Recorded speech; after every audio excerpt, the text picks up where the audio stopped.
안녕하세요. 닥쳐라 정치입니다. 더불어민주당 최강욱 의원이 경찰 공무원 직장협의회의 민관기 위원장이 쓴 글을 자신의 페이스북에 공유하며 화제로 떠오르고 있습니다. 최강욱 의원은 오늘 오전 자신의 페이스북에 경찰 공무원 직장협의회 회장이 검사들에게 보내는 글이라면서 3쪽짜리 글을 공유하며 마음을 울립니다라고 소개했는데, 그러니까 이 글은 경찰 공무원 직장협의회 민관기 위원장이 작성한 글로 검찰이 수사권 폐지를 반대하는 논리 중 하나로 경찰의 수사 역량을 거론하자 검사들은 경찰관을 모욕하지 말라는 제목의 글입니다. 최근 정치권을 중심으로 검수완박의 논쟁이 뜨겁다. 이미 대한민국 전체 범죄의 99.2%를 경찰이 수사하고 있고 검찰은 고작 0.8%의 수사만 하고 있을 뿐인데, 검수완박이라는 표현은 그 실체에 비해 과도한 것 같긴 하지만 일단 모든 언론에서 그렇게 쓰고 있으니 저도 검수완박이라고 하겠다. 조직의 이익을 위해서건 자신의 기득권을 위해서건 만에 하나 진심으로 형사사법체계를 걱정하더라도 진정 넘지 말아야 할 선이 있다. 지금도 고소고발 처리를 위해, 강력범 체포를 위해, 피해자 보호를 위해, 부정부패 수사를 위해, 마약범 수사를 위해 현장을 누비는 전국 수사경찰관에 대한 모욕은 멈춰달라. 검사들은 수사권 조정 이슈에 관해 경찰에게 수사권을 주면 인권침해, 사건 암장, 부정부패가 만연할 것이라고 말해왔다. 그런데 수사권 조정 이후 1년 동안 인력 부족으로 사건 기일이 일부 늘어난 것 이외에 어떤 인권침해나 사건 암장, 부정부패가 있었나. 수사권 조정으로 검찰의 업무가 대폭 경찰로 이관되었음에도 검찰 인력은 단 한 명도 줄지 않았다. 수사권 조정으로 국민 피해가 늘어났다고 주장하는 검사들은 진정으로 사건 처리 지연이 걱정된다면 검찰청 인력을 줄여서 경찰청으로 이관하자는 주장을 하는 게 사리에 맞다. 지금도 검사들은 자신들의 수사권이 박탈되면 경찰이 사건을 말아먹고 능력이 없어서 해결이 안 되고 사건이 늘어지고 국민들은 엄청난 피해를 볼 것이라고 경고하고 있다. 이것은 경찰은 무능하고 무식하고 부패한 집단이며 검사만이 우리나라의 범죄를 척결할 수 있다는 오만한 주장이다. 전국 경찰공무원 직장협의회 대표이기 전에 10여 년의 세월 동안 현장에서 발로 뛰어가며 형사 생활을 했다.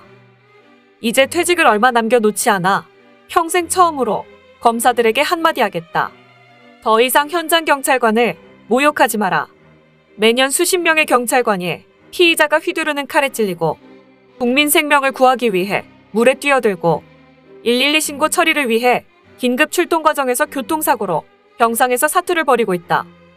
그 경찰관들은 검사들의 이익을 위해 함부로 이용당하고 조롱당해야 할 존재가 아니다. 위험한 상황을 마주하게 되면 피하려고 하는 게 사람의 본성이다. 그런데 우리 경찰관이라는 직업은 타인의 위험을 보면 그 위험에 뛰어드는 숭고한 사명을 주 임무로 한다. 그럼에도 불구하고 제대로 된 대우를 받지 못하던 그간의 사정에서 급여도 수당도 근무체계도 겨우 하나둘씩 힘겹게 정상화가 되어가는 상황인데, 우리 현장 경찰관의 가슴에 비수를 꽂는 말이나 언행과 기사들을 보면 분노를 금할 수 없다라면서 민관기 위원장은 마지막으로 우리는 지금까지 해왔던 것처럼 국민 곁에 머물 것이라고 마무리했습니다. 한편 오늘 열렸던 법제사법위원회에서 더불어민주당 이수진 의원이 박범계 법무부 장관을 향해 역사의 주인공이라면서 수사지휘권을 발동하라고 촉구하며 주목을 받고 있습니다. 하지만 박범계 법무부 장관은 변명만 늘어놓고 결국엔 꿀먹은 벙어리가 되어 입을 꾹 닫아버렸는데, 지금 대통령은 재직 중에 형사상 소추를 받지 못하잖아요. 예. 5월 10일 임기가 시작됩니다. 그런데 그 윤석열 당선인 대선 기간 동안에 허위사실 공표에 의한 공직선거법 위반 혐의로 수차례 고발당한 거 알고 계실 겁니다. 먼저 김건희 씨 허위 경력 기재에 대해서 윤 당선인이 공채가 아니었다. 그리고 허위 해명을 내놨죠. 그리고 고발당했어요. 알고 보니까 공대 경쟁 결과였습니다. 그 다음에 김건희 씨 도이치모터스 주가 조작 사건에 대해서도 윤 당선인이 수천만 원을 손해보고 팔았다. 이렇게 허위 발언했죠. 그래서 고발당했습니다. 그리고 나중에 알고 보니까 주식거래 통해서 9억 4천만 원대 차익이 얻은 것으로 확인이 됐다. 이렇게 이제 알려지고 있고요.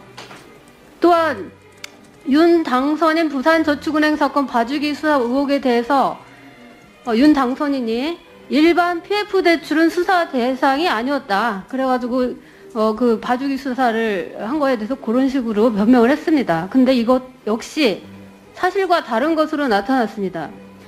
그때 윤 후보가 작성한 공소장을 보면 일반 PF 대출로 기소한 사건만 2건이 있었습니다. 그 이외에도 대장동 녹취록에 등장하는 내부자들, 그분이 이재명을 가리키고 있다. 이런 식으로 또 허위 기재를 했죠.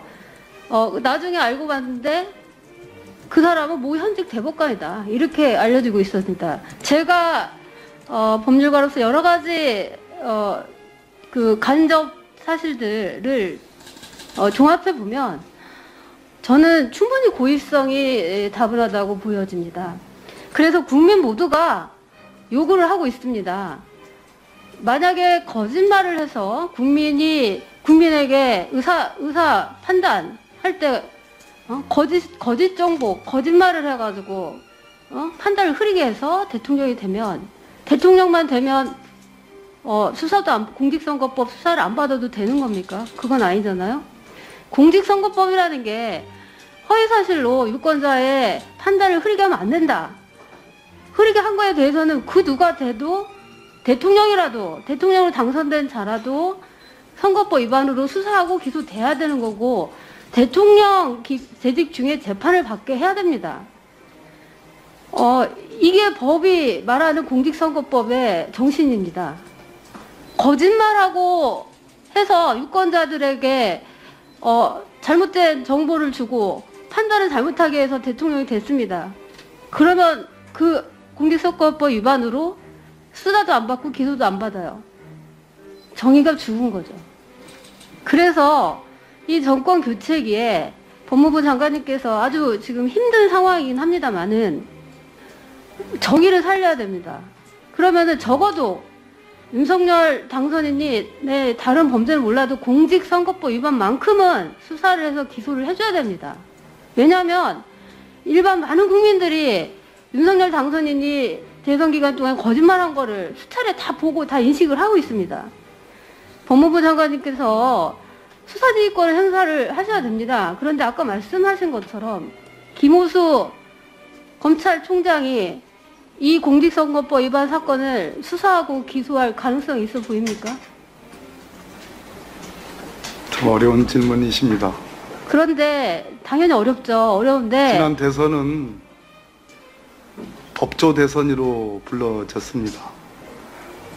제 경험으로 제가 경험한 대통령 선거만 해도 몇 번인데 유례를 찾을 수 없는 그러한 대선이었고 어느 쪽이든 저는 법치주의의 위기가 노정되었던 그러한 대선이었다고 생각을 합니다. 예, 그래서 그러나 제가 갖고 있는 우리 존경하는 이수진 의원님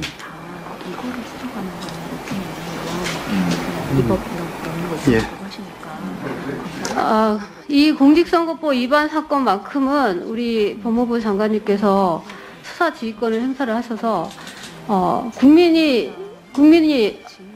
정의는 살아있구나 이런 느낌을 갖게 할 수 있도록 해주셨으면 좋겠습니다. 왜냐하면 예전에 이재명 도지사는 도지사 될 때 거짓말 한 번 한 것 같다고 해가지고 도지사 기간 내내 대법원까지 가서 재판을 받았습니다. 그런데 지금 아까 말씀드린 대로 윤석열 당선인은 이렇게 수차례 거짓말을 한 게 막 드러나고 있습니다. 그럼에도 불구하고 재판마저도 안 받게 한다면 이거는 정의가 살아있는 나라가 아닌 거죠. 그 공직선거법의 대상이지 않습니까? 근데 그 대상인데도 수사도 안 하고 기소도 안 한다. 이건 굉장히 심각한 문제라고 봅니다. 그래서 역사의 지금 주인공이십니다. 우리 법무부 장관님이. 며칠 안 남으셨지만 굉장히 중요한 역사의 이제 역사적 사건의 주인공이 되셨는데 이 부분에 대해서 오늘부터 조금 더 마음 조금 더 무겁게 생각하시고 수사 지휘권을 행사해 주시기를 바라겠습니다.